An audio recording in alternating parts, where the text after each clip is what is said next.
অনেকে মাজার ভাঙার ডাক দিচ্ছে, এ নিয়ে পক্ষে বিপক্ষে বিতর্কও হচ্ছে। বিষয়টা সম্পর্কে আপনার মন্তব্য কামনা করছি।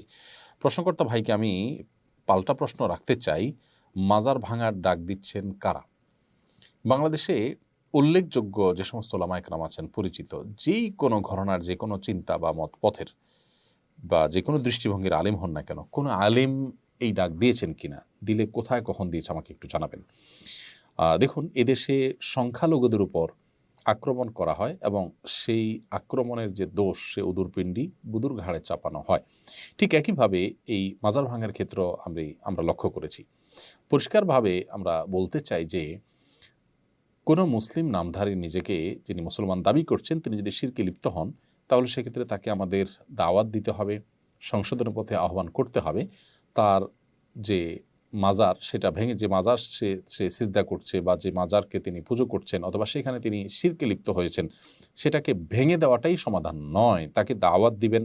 আপনি বলবেন যে দাওয়াত দিয়ে বহু মাজার দাওয়াত দিয়ে কোনো লাভ হয়েছে কিনা, আমি বলবো বহু মাজারের ভক্ত বা মাজারের শিরকারী মানুষকে আল্লাহ তাআলা হেদায়েত দিয়েছেন। আমার ব্যক্তিগতভাবে পরিচিত এরকম মানুষ আছে। আল্লাহ আমার মাধ্যমেও কিছু ভাইকে হেদায়েত দিয়েছেন বলে আমি আল্লাহ তাআলার দরবারে শুকর এবং কৃতজ্ঞতা জ্ঞাপন করছি। কিন্তু মাজার ভেঙে দেওয়ার কারণে কজন মানুষ শিরক ছেড়েছে আপনি সেটা বলতে পারবেন কিনা? দেখুন, আপনি যদি কোনো কাজ করার কারণে সেটা দিন শেষে ইসলাম এবং মুসলমানদের ক্ষতি ডেকে আনে, ইসলাম এবং মুসলমানদের দুর্নামের সুযোগ পায়, ইসলাম এবং মুসলমানদের দাওয়াতি কাজে বাধা সৃষ্টি করার কারণ হয়, তাহলে সেক্ষেত্রে সেটা মনে রাখবেন যে ইসলামের কাজ নয়, সেটা শয়তান আপনাকে নেক্সট সুরতে ধোঁকা দিয়ে আপনার দিয়ে এই কাজগুলো করাচ্ছে। কাদিয়ানীদের মধ্যে দাওয়াতি কাজ করেন এমন একজন প্রথিতযশা আলেম আমাকে বলেছেন ব্যক্তিগতভাবে, আমার বন্ধু মানুষ, মৌলানা আব্দুল মজিদ ওনার নাম, অনেক বই পুস্তক লিখেছেন। তিনি বলেছেন, ভাই আজকাল আমি সেখানে দাওয়াতি কাজ করাটা আমার জন্য কঠিন হয়ে গেছে এবং এটাকে রেফারেন্স হিসেবে টানা হচ্ছে। আমরা অনুগ্রহ করে সবাইকে বলবো এই বিষয়ে সহনশীলতার পরিচয় দিতে এবং ওলামা একরাম আপনাদের কাউকে কাজের নির্দেশ দিয়েছেন কিনা, দিলে তার নাম বলুন। কোন ভিডিওতে, কোন বক্তব্যে, কোন অনুষ্ঠানে প্রকাশ্যে বা অপ্রকাশ্যে কোন আলেম বলেছেন আমাদেরকে বলুন। এই যে রবিউল আউয়াল আসছে, 12ই রবিউল আউয়াল, সে উপলক্ষে আমরা বলবো সবাইকে সর্বোচ্চ সতর্ক থাকবার জন্য, যাতে কোনোভাবে 12 রবিউল আউয়াল উপলক্ষে যে আনুষ্ঠানিকতা হয়ে থাকে, আমাদের অনেক ভাইয়েরা যে সমস্ত জশ্নে জুলুস ইত্যাদি করে থাকেন, সেখানে কোনো মানুষ যেন আক্রমণ করার চেষ্টায় লিপ্ত না হন। আমরা অনুগ্রহ করে সবাইকে সর্বোচ্চ সহনশীল থাকার কথা বলবো। যেহেতু মাজার ভাঙার প্রশ্ন আসছে, সেজন্য কয়েকদিনের মধ্যেই যেহেতু রবিউল আউয়াল শুরু হচ্ছে, 12 রবিউল আউয়াল শুরু হচ্ছে, সেজন্য সে বিষয়ে আমরা সবাইকে উদাত্ত আহ্বান করছি সর্বোচ্চ সহনশীলতার পরিচয় দিতে। মনে রাখবেন, এগুলো কোনো অবস্থাতে একজন দায়িত্বশীল মুসলিমের কাজ নয়। আপনার কোনো কাজে যদি ইসলাম এবং মুসলমানদের উপকারের চাইতে ক্ষতি বেশি হয়, তাহলে সেটা শয়তানের পরিকল্পনা বা সেটাতে শয়তান খুশি হবে, এটা বলাই বাহুল্য। এজন্য আমরা বলতে চাই যে এই জাতীয় বিষয়গুলোতে আপনার আবেগ, আপনার নিজস্ব বিবেকের উপরে আপনি ভরসা না করে ওলামা একরামের দিক নির্দেশনাকে আপনি শুনুন। আমি আবারও বলছি যে উল্লেখযোগ্য কোন আলিমের নাম বলতে পারবেন যিনি আপনাকে এই কাজ করার নির্দেশ দিয়েছেন? অনুগ্রহ করে যদি সেরকম কেউ থাকে আপনি বলুন। আমার জানা মতো এরকম কেউ নেই। আল্লাহ তাআলা আমাদেরকে হেদায়েত দান করুন। আশিকে রাসূল আপনি লিখেছেন আইডি থেকে, আমি লাইট অ্যান্ড সাউন্ডের কাজ করি, এজন্য আমাকে বিভিন্ন নাচ গানের প্রোগ্রামে লাইট চালাতে হয়, আমার চাকরি জায়েজ হবে?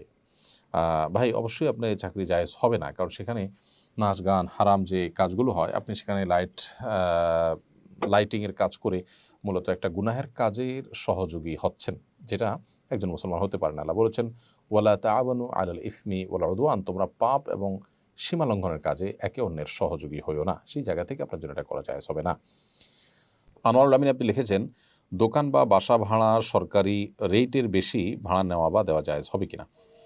দোকান বা বাসা ভাড়ার ক্ষেত্রে সরকারি যে রেট আছে, সেই রেটের অতিরিক্ত আপনি যদি নেন, সরকার যদি কোনো জায়গায় ধার্য করে থাকে ন্যায্য মূল্য যেন নিশ্চিত করা যায় সেজন্য, তাহলে সেটা আপনার জন্য, এরকম পরিস্থিতিতে আপনার জন্য অতিরিক্ত টাকা নেওয়া জায়েজ হবে না। কারণ হলো ন্যায্যতার যে সীমানা সেটা যদি ঠিক করে দেওয়া হয় এবং মানুষের কল্যাণে যদি করা হয়, সেটাকে মান্য করা উচিত। এবং সেটাকে অমান্য করার মানে হলো যে আপনি অনৈতিকভাবে বা অন্যায়ভাবে মানুষের কাছ থেকে অর্থ উপার্জন করতে চাচ্ছেন, এই জন্য এটা জায়েজ হবে না, এটা অনুচিত হবে। বিশেষ করে ন্যায্য ভাড়ার অতিরিক্ত যদি আপনি নেন, সেটা অনৈতিক হবে। এই জন্য আল্লাহকে ভয় করা উচিত। তবে যদি এমন হয় যে উভয় পক্ষ, ক্রেতা বিক্রেতা, আপনারা সম্মত হয়েছে এটার উপরে, সরকারের রেট আসলে কেউই ভাড়া দেয় এটাই না, বা অযৌক্তিকভাবে সরকারের রেট নির্ধারিত হয়েছে, এটাতে দেয়া সম্ভব না ইত্যাদি ইত্যাদি যদি হয়, তাহলে সেক্ষেত্রে উভয় পক্ষের সম্মতিতে সেটি জায়েজ হবে। আর যদি সরকার যেটা নির্ধারণ করেছে সেটা আসলে অযৌক্তিক নয়, তাহলে সেক্ষেত্রে সেটা মান্য করা উচিত। বিশেষ করে জমি কেনাবেচার ক্ষেত্রে আমরা জানি সরকারি যে রেট আছে সেটা আসলে কোনো যৌক্তিক রেট নয়। বিশেষ করে শহরাঞ্চলে জমির যে সরকারি রেট আছে অনেক কম। কোথাও হয়তো একসময় ছিল, পুকুর ছিল বা গর্ত ছিল, সেই হিসাবে সরকারি রেট সেখানে নির্ধারিত হয়েছে। এখন সেটা খুব ভরাট জায়গা, সুন্দর দামি জায়গা, সেটা বহুগুণ বেশি এখন বিক্রি হচ্ছে। এখন কেউ সরকারি দামে কিনতে বা বিক্রি করতে বাধ্য নয়। এরপর প্রশ্ন হলো, বর্তমান পরিস্থিতিতে অনেকে আইন হাতে তুলে নিচ্ছে, যাদের ব্যাপারে মানুষ সংঘবদ্ধ হয়ে আঘাত করছে তারা জালিম।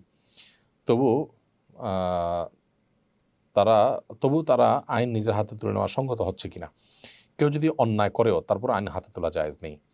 কারণ এর মধ্য দিয়ে একটা সমাজ বিশৃঙ্খল হয়, এর মধ্য দিয়ে অনেক অন্যায়ের পথ সুগম হয়। আপনি যাকে অন্যায়কারী হিসাবে তার ব্যাপারে শাস্তি দেওয়ার কাজটা করতে যাচ্ছেন, এটা যদি আরেকজনও করে তাহলে সেক্ষেত্রে ঠুনকো অজুহাতে একজন আরেকজনের শত্রুতা উদ্ধার করা শুরু করবে। সমাজে একটা বাজে দৃষ্টান্ত তৈরি হবে এবং একটা অস্থিতিশীল পরিস্থিতি আসবে। নবী করিম সাল্লাল্লাহু আলাইহি সাল্লাম বিচার করতেন, বিচারের আলোকে শাস্তি কার্যকর হতো। কোরআনের যে বিধান আছে সেই বিধানের আলোকে সাহাবীরা যার যার মধ্যে করে শাস্তি কার্যকর করতেন না। পরে নবী সাল্লাল্লাহু আলাইহি সাল্লামের কাছে আনা হতো, তিনি বিচার করতেন। পরবর্তীতে সাহাবীরা যখন খেলাফতের দায়িত্ব পেয়েছেন তারা বিচার করতেন, তার আলোকে বিচার করা হতো। তো বিচার প্রত্যেকটা ব্যক্তি যদি বিচার ভার নিজের হাতে তুলে নেন, তাহলে সেক্ষেত্রে সমাজ বিশৃঙ্খল হবে, যেটা ইসলাম সমর্থন করেন এবং আমাদের জন্য একটা সুন্দর আবাসভূমির পথে যেটা সবচেয়ে বড় অন্তরায়গুলোর একটি। বিধায় কোনো যুক্তিতেই আইন নিজের হাতে তুলে নেওয়া আমাদের জন্য জায়েজ হবে না। নাজিমউদ্দিন লিখেছেন, আমি দুবাই থাকি, এখানে মসজিদে প্রায় দেখি কিছু কিছু আরব হাফ প্যান্ট পরে মসজিদে আসেন, নামাজ পড়েন। এটা আপনি কীভাবে দেখবেন একটু জানাবেন? কোনো কোনো মাযহাবে মানুষের রান কিংবা হাঁটু এগুলা সতর নয়, যার কারণে সেগুলোকে তারা প্রদর্শন করেন। কিন্তু বিশুদ্ধ মত এবং হানাফি ফুকাহে কেরামের মত অনুযায়ী হাঁটু পর্যন্ত আপনাদেরকে ঢাকতে হবে, রান সতর অংশ। সেই জায়গা থেকে তো গুনাহগার তারা সন্দেহাতীতভাবে, আর একটা দৃষ্টিকটুও বটে। সেই জায়গা থেকে এরকম করা যাবে না। এমনকি তাদের মাযহাবে যদি এটা জায়েজ হয় তারপর এটা করা উচিত না। কারণ আল্লাহ সুবহানাহু ওয়া তাআলা বলেছেন, ইয়া বানি আদম খুযু যিনাতাকুম ইনদা কুল্লি মাসজিদ, হে আদম সন্তান, তোমরা প্রত্যেক সালাতের সময় তোমাদের শোভা সৌন্দর্য এটা তোমরা গ্রহণ করো। বিধায় শোভা সৌন্দর্য আমাদেরকে গ্রহণ করতে হবে এবং আমাদেরকে আল্লাহর ঘরে বা নামাজ যখন দাঁড়াবো তখন সুন্দর পোশাক আশাক পরতে হবে। হাফ প্যান্ট পরা এটা কোনো সুন্দর পোশাকের মধ্যে পড়ে না। কোনো সমাজেই অফিসে, আদালতে, মিটিংয়ে, সিটিংয়ে এটা সাধারণত অ্যালাউড হয় না। এমডি আরিয়ান আরিফ আপনি লিখেছেন, আমি প্রায় সময় হাফ হাতা জামা গায়ে দিয়ে নামাজ পড়ি, এতে আমার নামাজ হবে কিনা? হাফ হাতা জামা গায়ে দিয়ে নামাজ পড়লে নামাজ তো হয়ে যাবে, কিন্তু সাধারণত কোনো সম্ভ্রান্ত মজলিসে, মিটিংয়ে বা ভালো কোনো জায়গায় আমরা এটা পরে যাই না।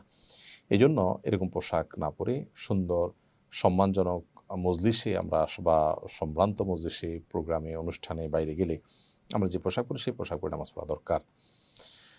কারণ আল্লাহ তাআলা বলেছেন, খুযু যিনাতাকুম ইনদা কুল্লি মাসজিদ, তোমরা প্রত্যেক নামাজের সময় সুন্দর পোশাক পরিধান করো। বিধায় সুন্দর এবং সম্ভ্রান্ত পোশাক আমাদের পরে সালাতে করা উচিত।